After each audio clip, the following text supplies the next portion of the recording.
So yeah, if you do put anything in the chat bar or you speak at any point, just bear in mind that you are being recorded, and it will go on the website for people to watch back. As always, at the end, you'll be given an evaluation, and we do genuinely appreciate your feedback. It helps us improve what we do, and it also helps us to know what areas you're most interested in. So that's really helpful if we could ask you to do that. If you are having any problems with the slides, try going out and coming back in. That often works, but if you get stuck, if you want to phone the MCA team or give us an email, there'll be somebody there to give you a hand getting back in. So Sue's going to talk to you about community DoLS, and then I've found out a piece of film which I think you might be quite interested in, thinking about deprivation of liberty, and about a book that Professor Lucy Series has written. So I thought you might be quite interested in at the end. So without further ado, I'm going to give up control and hand you over to Sue Turner, hopefully.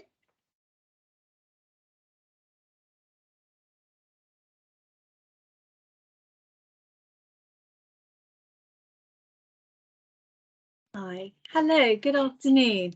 I'll apologise in advance. The room that I've chosen to sit in and speak to you from, they've just now started drilling. So I've just asked for my headphones, so hopefully you won't hear. But if there is a problem, obviously you can put something on the chat bar and let me know. So welcome. I'm going to speak to you today about community DoLS.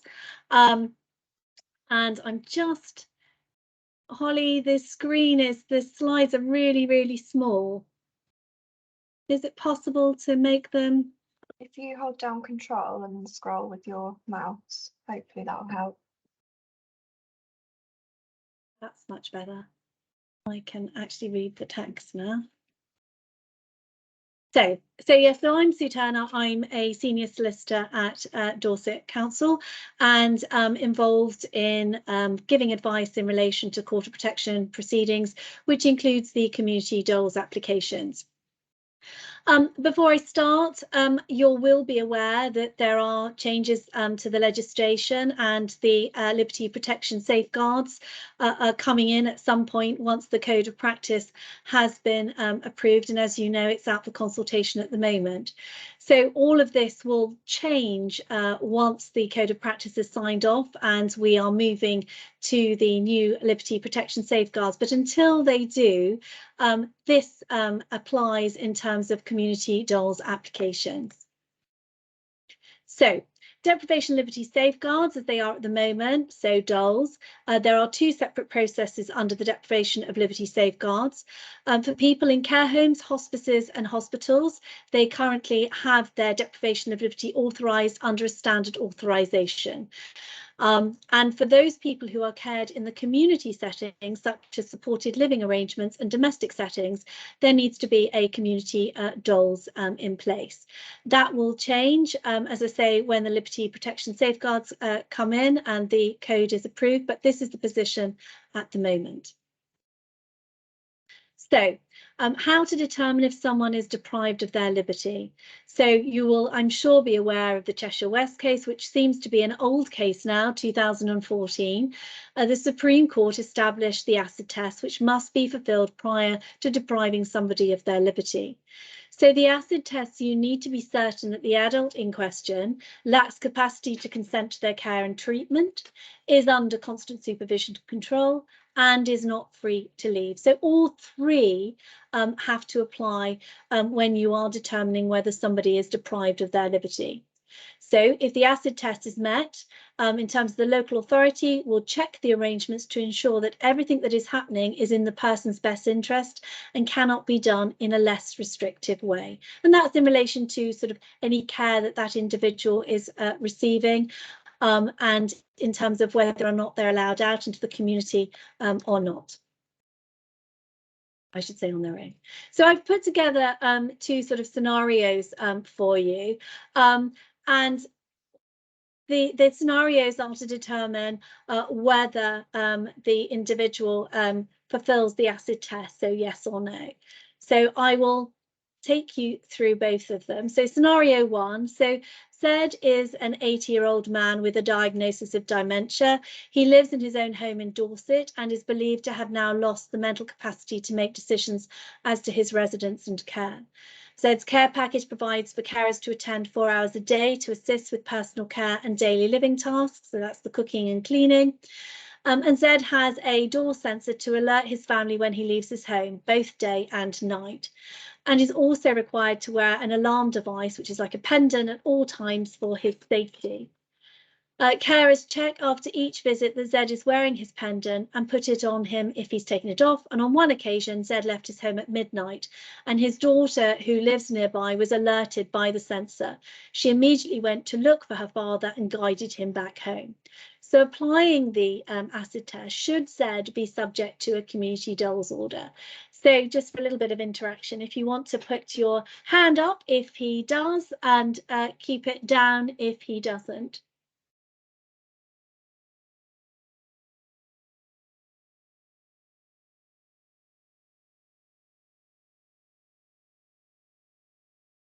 Ooh, the hands are going up.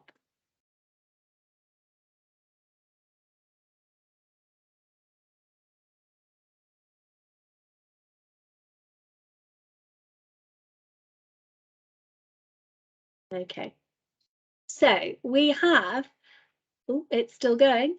Oh, it's people are changing their minds. So as we stand at the moment, we have 36 people with their hands up, which implies, which is that he is deprived of his liberty. And those of you who've put your hands up, you are correct.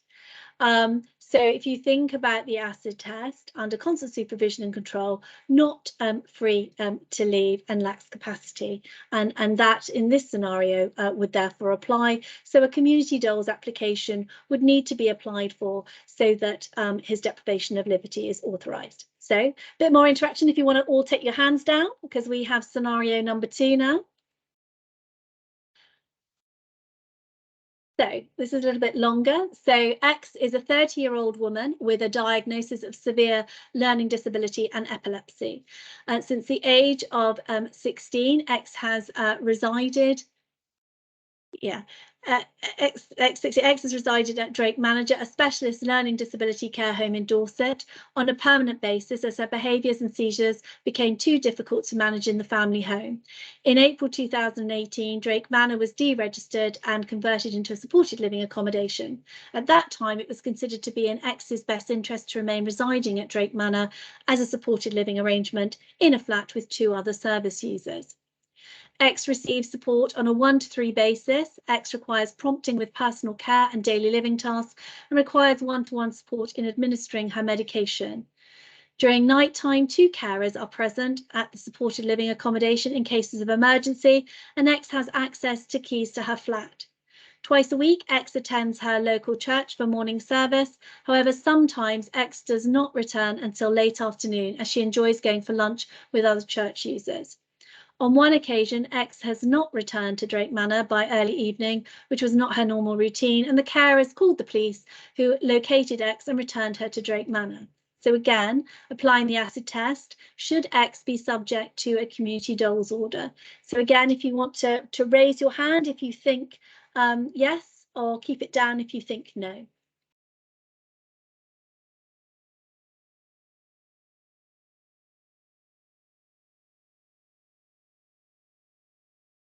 And whilst you're doing that, I'll just say there are scenarios now in the draft code of practice, and which has obviously been commented upon by lots of local authorities, different organisations, advocacy services, and the scenarios they give in those situations looks like the threshold seems to be slightly lower than it is currently for community DoLS. But as I said before, this is what applies currently. And obviously when the LPS comes in, the Code of Practice is approved, that's what will then apply. So we have fewer number of people putting their hands up this time. So we've got 28 people. So our view is, and we've had similar cases, that this would be a case as well that would require a community DoLS application to the court. And partly because obviously the person lacks capacity, but also although they say constant supervision and control, if the person and in this case didn't return, then the police were obviously contacted and the person was returned to Drake Manor. So in the circumstances of this scenario, and it follows a similar case that we've dealt with in the past, a community DoLS order was made. But if you're not sure, then obviously please contact your legal advisors and you can talk through the scenario with them. So I've got an example of a case law here. So A local authority versus AB, which is a 2020 case, so fairly recent. So AB was a 36-year-old woman who was deprived under the Mental Health Act and then discharged under a guardianship order to a supported living placement. So this is the sort of summary to the case. So she lived in a flat in supported accommodation where there is always support available at any time of the day and night. She is broadly at liberty to do as she pleases within her own flat. She is free to leave the accommodation, but her leaving and returning will always be seen by a member of the supervisory staff simply because of the geography of the property. She is required to reside at the property, and thus if she fails to return, the police would ordinarily be notified. There is extensive support available to her, but it is support for her to take up and not as she pleases.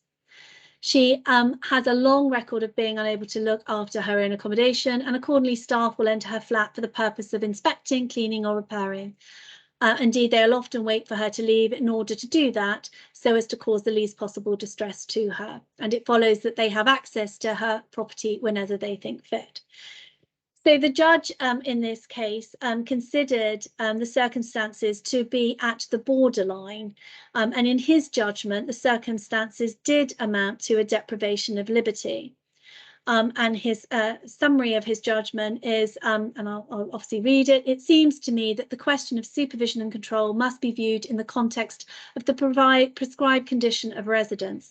Thus, while she may be free to leave the property as she chooses, she is always subject to state control, requiring her to return should she be otherwise unwilling to do so. The fact that she's generally unwilling to return does not itself negate this point. Again, whilst the supervision of her coming and going is not intrusive, it is the fact that all her movements are known and noted.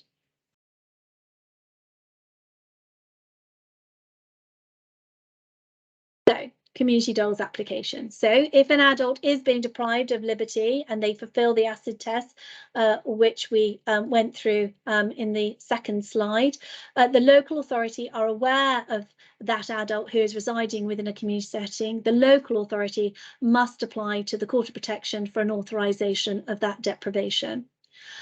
This application can be completed under what is known as a streamline procedure. And that's set out, and I've just put the part 2 of the practice direction 11A. And you'll see it says copy of PD included in the pack. This is training that we provide to social workers. So I've not provided a pack of documents. If documents were needed, then obviously please get in touch with Sue Farmer or Holly, and we can look to see if we're able to forward those. It's a paper-based application, so the parties are not required to attend court unless there are any difficulties that arise with the application.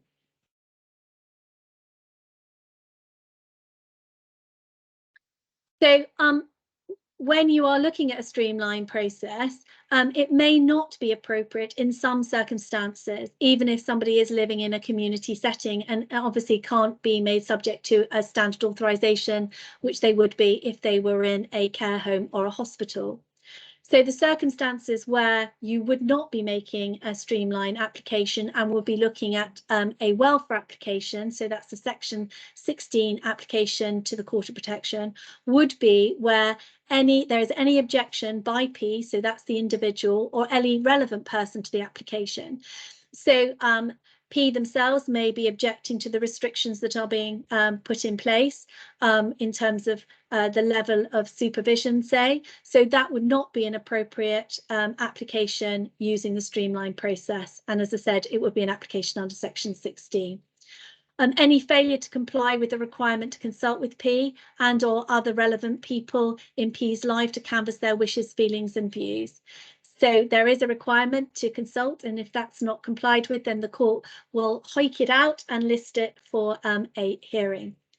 Any concerns arising out of the information supplied in relation to P's wishes and feelings, concerns about P's litigation friend, Rule 1.2 rep, and I'll explain what they are shortly. Any matters suggesting that the matter needs particular judicial scrutiny. Any potential conflict with the relevant advance decision by P, or any decision under the lasting power of attorney or by P's deputy. And then any other reason that the court thinks that an oral hearing is appropriate. So before we make the application, obviously we advise whether there are any issues or concerns that it should be dealt with under section 16. What sometimes happens is that we file the application and the judge decides maybe they're concerned about the level of restriction, and the judge then wants to have an oral hearing. So making a community DoLS application. So there are lots of forms to fill in. It's very heavy in terms of paper base. So the COP DOL 11 is an extremely long form, which includes an Annex A, B and C, which I will speak about shortly. A COP 3, and that's the capacity assessment, which confirms that the person lacks capacity to make decisions about their residence and care. And a supporting unsoundness of mind letter. So if the capacity assessment is completed by a social worker, there then needs to be a letter from a doctor, GP, confirming the unsoundness of mind letter to confirm that they haven't got, they're unable to make the decisions. The local authority provide a draft order for the court to consider. We have to file any relevant court orders, so if there have been any previous orders in relation to P, a copy of the lasting power of attorney. So if somebody, before they lose capacity, appoint somebody to manage their property and affairs or their welfare, and that's obviously registered with the Office of the Public Guardian, that document would need to be disclosed. A copy of any advance decision. A COP 24 witness statement, which is completed by the Rule 1.2 representative. And as I said, I'll explain in detail a little bit more about the Rule 1.2 representative shortly. Any mental health act assessment, best interest assessment, care and support plan, and other relevant supporting documents. So you might have minutes of best interest meetings, MARM minutes, advocates reports if there's been an advocate involved. So it's, as I say, it's a very heavily based in terms of the documentation that needs to be filed with the court. So I don't know if it's helpful, but I've given a little bit of an explanation of each of those documents, so you have a bit of an understanding of what the court is asking for. So as I say, the COP DOL 11, that's something that the social workers will complete. And as part of that, there's the Annex A, which requests the COP 3 and supporting documents, and that's for the social worker to complete. An Annex B requires the person to consult with all the people with an interest in the application. So that would be obviously P, the LPAs, deputy, family members, and all those relevant people in P's life, allowing them the opportunity to express their wishes and views to the court, and for the social worker to undertake consultations and to complete that document. Annex C is consultation with P about the proposed application and their views, and this consultation needs to be carried out by someone who knows P. So that could be a family member, but sometimes if they don't have a family member who is willing to be the Rule 1.2 rep, then advocacy services are approached to see if they would be prepared. So locally, we often approach Dorset Advocacy if there isn't a family member who's willing to be the Rule 1.2 rep, and they then complete that document. The consultation must be carried out even if there's no way of communicating with P, and the social worker can complete the Annex C as an absolute last resort. I'm not aware of any cases that we've dealt with where it has been completed by the social worker. As I say, predominantly it's completed by family members, and as I say, if they're not able or willing to do that, then we have approached Dorset Advocacy, and they have then completed the Annex C. The COP3 I've already spoken about, so it's the form that provides the court with an assessment of P's mental capacity in relation to the specific decision to be made by the court. And ordinarily in these cases, the decision that the court are being asked to consider is where the person resides and the care that they receive. The COP form can be completed by either, as I said before, the registered medical practitioner or an independent psychiatrist, or it can be completed by the P social worker. But if that is the case, then there needs to be an unsoundness of mind letter completed by a medical practitioner. And I note there's some medical people on today, so sometimes that incurs a small fee to complete the COP3 or the unsoundness of mind letter. And I think that with the LPS will continue to be the same position if an application needs to be made. But as I say, 16 and 17-year-olds, we won't need to be doing ComDoLS applications. COP3, so Part A, sections 1 to 4, they must be completed prior to sending to a medical practitioner, and they're normally completed by the social worker. And Part B is for the registered medical practitioner to complete and sign, and it must be dated within the last 6 months. If it's not, we've had cases where the Court of Protection have sent it back and said, you know, it's not being completed in a timely way. The capacity assessment is 8 months old and they won't accept it, so there has to be a further capacity assessment. If the court is not satisfied with the medical evidence with regard to P's capacity, or it's been difficult to assess, the court is able to order something called a Section 49 report, and that a special visitor meets with P to assess his or her capacity. The special visitor is a medically qualified person and has knowledge and experience of cases of impairment or of a disturbance in the functioning of the mind or brain. So we also complete a draft order, which is completed by the legal department, and we need to know the duration that you are seeking for the order to be made by the Court of Protection. The maximum at the moment that the court can make is 12 months, but it may be that you want to ask for 6 months or 8 months. Our advice normally, if there's no concerns, that it would be 12 months, because as you've seen, the amount of documentation and information that you need to provide is quite extensive. So you're unlikely to want to only ask for 6 months, because then you'll have to start the process all over again, at least a month before the 6 months has expired. A copy of any relevant court order, which I've already touched upon. So if there's any other orders previously made, perhaps a deputyship order or an order from previous proceedings. So a deputyship order, if you don't know, so if someone hasn't got an LPA, they lose capacity before they're able to appoint someone as their lasting power of attorney. An application would need to be made to the Court of Protection for a deputy to be appointed to manage their property and affairs if they lack capacity and unable to manage them. A copy of any lasting power of attorney, which I've already said, and a copy of any advance decision.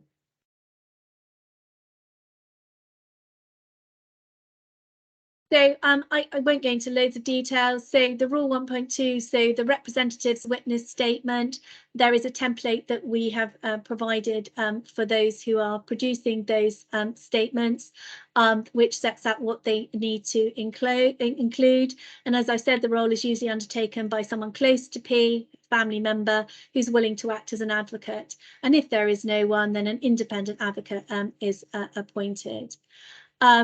The Rule 1.2 rep is usually the best person to consult P with regards to the application and to complete the Annex C of the COP-DOL 11 form, which I've obviously spoke to you about earlier. So the Mental Health Act assessment, best interest assessment, again, those must be completed within the last 6 months. this is just a note for us, we don't have access to Mosaic, which our social workers use, so they need to send those documents to us. There must be a care and support plan, and again, that must be dated within the last 6 months. The main care plan will be approved by the court and the accompanying order. And this is usually by the care provider. However, a Dorset care and support plan will suffice. And on the front page of any of the documents provided, they need to have, sorry for the typo, handwrite your signature, name and occupation and date. During COVID, the court were happy to have an electronic signature, and that remains the case at the moment, but that may well change. So other relevant documents that need to be included, as I've already said, are best interest minutes, any balance sheets of best interest decisions, any advocate or IMCA reports, historic assessments, Care Act assessments, support assessments, any other COP witness statements, and any other documents that you think would assist and support the application that the judge should consider. So, and again, I've already mentioned about handwriting, signature, name and occupation, and there's an N missing, so I apologise. And once this has all been completed, we as legal check all of those documents, and then we send them to the court for the court to consider. On review of the application, the court will issue an order, and as I said before, it's normally about 12 months unless there's any variations that need to be sought in the meantime. We are finding that we've had an application that we sent in August of last year just returned to us, and the court, because of the complex issues in this particular case, have listed the matter for a hearing. So it's not a fast process at all, and can take quite some time. And what we are finding is that some of the applications that we've sent to court 7 months later, the court coming back and querying some of the documents and wanting clarification. And obviously 6 months has passed since the capacity assessments have been completed, which can be a little frustrating. I'm going to have to just move around now because we have a system where all the lights go off if I haven't moved around for a while, for which I apologise. I'm just going to turn the light back on.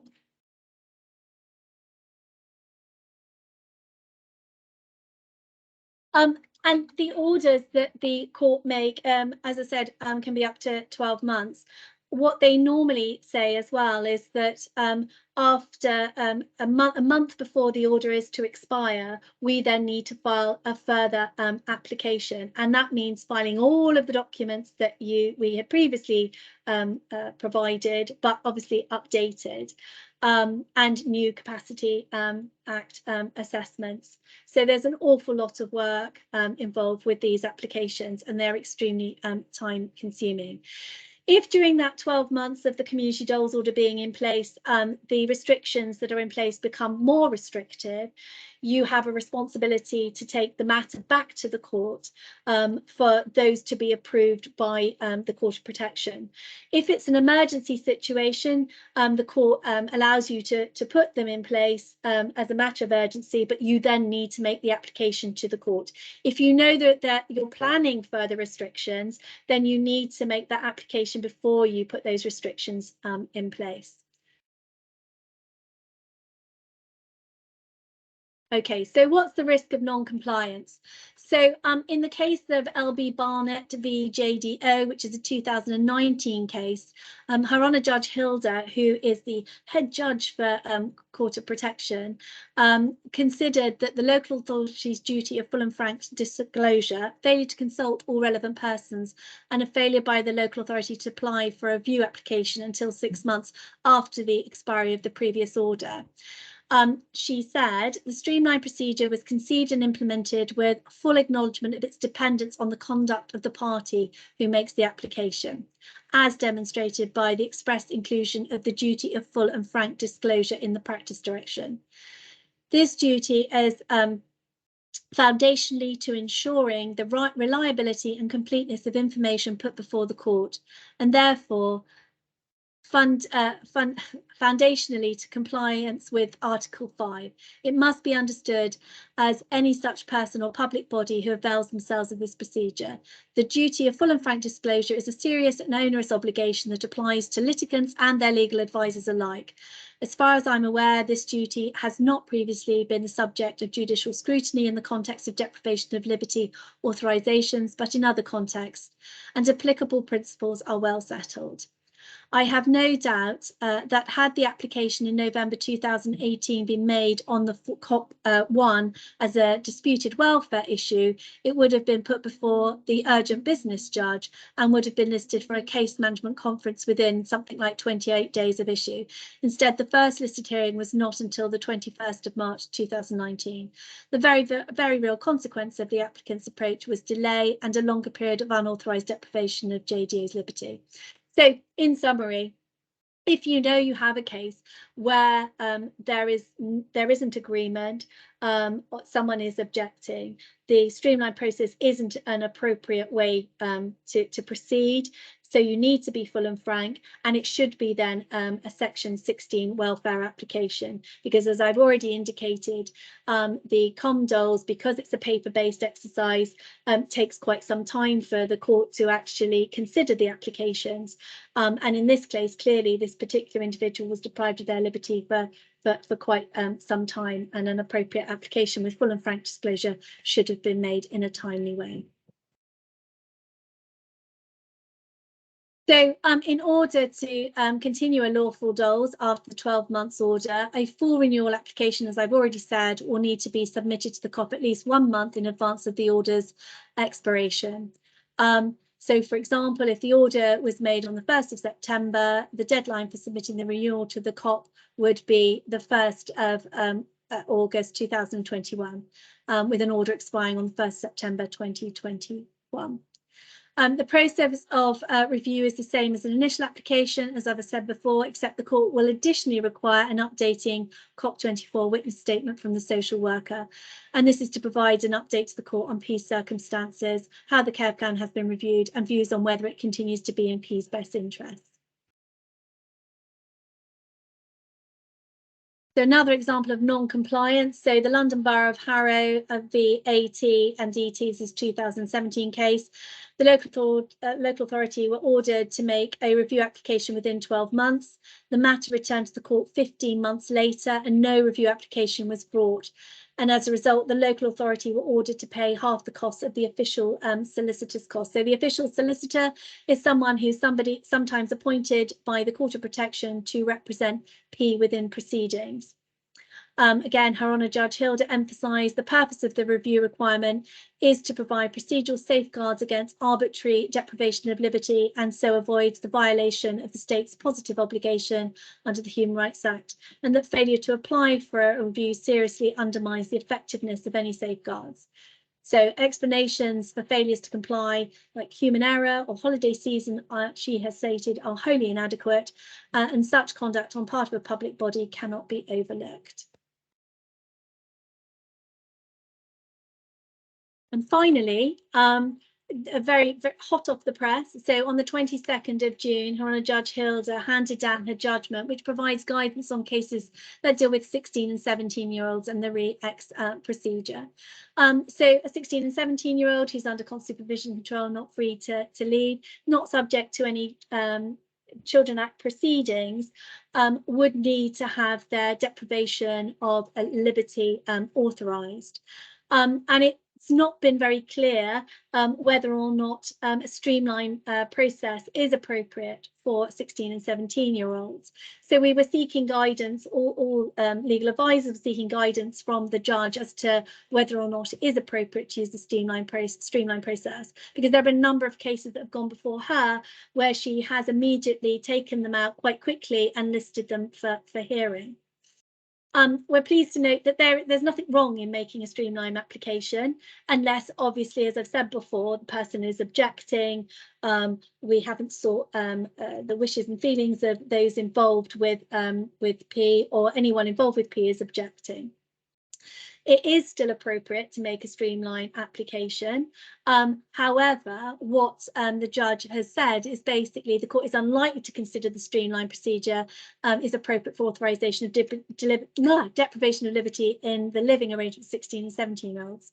But they're not going to be critical if we issue a streamlined application. And I have to say, the cases that have gone to the Court of Protection for 16 and 17-year-olds that haven't been dealt with by her on Judge Hilda have been dealt with without hearings. So it really depends on the judge that is dealing with the case, I would suggest. So that's a quick run through. I'm 36 minutes and I was given 20, so I apologise, Sue. I've run over my time. I hope that you found it quite helpful. It was quite a quick run through, and as I said, I talked about obviously the documents as well that need to be completed, but those are the documents that we complete. But obviously they apply to the trust as well, if they have someone in one of their settings who isn't subject to a standard authorisation, that would apply as well. So Sue, I think I'm handing back to you. Thank you, Sue. That was brilliant, and I think you'll all agree with me that Sue's done an amazing job. There's a huge amount of information there, and hopefully going forward, as somebody made a point, LPS will give us a more simplified approach at doing these things, although a lot of that information will still be needed, I'm sure. We haven't seen any questions posted, so I'm guessing people are still absorbing that information. Obviously you'll get the slides, so you can take it and absorb it and think about it. But community DoLS is obviously about people that aren't in hospitals and care homes, so those other group of people that are deprived of their liberty that we have to authorise in the community. And we're probably not very good at doing it, to be fair. I mean, obviously Sue and her team are brilliant, but there's a lot of people that we don't get around to bring into court. So moving on. Well, you've had your opportunity to ask questions. I was going to talk about liberty protection safeguards. I was going to do a bit of an LPS update. I've decided that we've probably just done that to death, really. So the only real headline is that the consultation's been extended. So you've got till the 14th of July now to have your say. We've done quite a few sessions on it, but I've included the link there. So if you've got something to say, please do say it. And obviously somebody made a point earlier that you know, there will be changes in how we see a deprivation of liberty if the consultation goes through as is. And I know there's a lot of people that are uncomfortable about some of those changes. So if you do feel strongly, please do have your say, even if it's only about the headlines that you're interested in. So I thought you might be interested in seeing this. I don't know if some of you have seen it. So this is one of Alex Rutkleen's Shedinar series, and he's talking to Dr. Lucy Series. So Lucy has produced a book called In the Shadows of the Institution. So Lucy is an academic, so some of her work takes a bit of digesting, but there's a link there for a free download of the copy of her book, so you don't have to purchase it. So if you want to get Lucy's book and read it, please just download it for free, don't pay for it. So I think it's really helpful. I think it helps us think about deprivation of liberty, the historical context of it, as well as where we are now and where we're going and how things are seen. So I hope you enjoy it, and I'm really hoping I can get it to play. So we'll see what happens.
Oops. Sorry, didn't mean to do that. So we're pretty much out of time, but I was just really inspired when I listened to that the first time round, and really like the idea of you know, empowerment entrepreneurs. And I would suggest that the fact that you all sat there today and you sat through this afternoon and you come back to our webinars time and time again, that you could consider yourself to be one too. I hope so anyway. I hope you really enjoyed that. I got a lot out of it. I know it's been quite an intense afternoon. We've thrown quite a lot of information at you, but we've kind of come towards the end of our offering really. If there's some resources there, we're not going to have a webinar in August. We figured there's a lot of you that may like some time off in August, and we're going to have some time off as well. So we'll be back in September with the next webinar. And in November, we're going to have an extended webinar, hopefully, that we're going to look at domestic abuse. So that'll probably be a 2-hour long webinar that we're quite excited about doing in production with the safeguarding team. As always, if you could give us some feedback, we'd be really grateful. Really want to thank Sue. Thank you so much, Sue. That was really informative, and I hope that you got a lot out of that.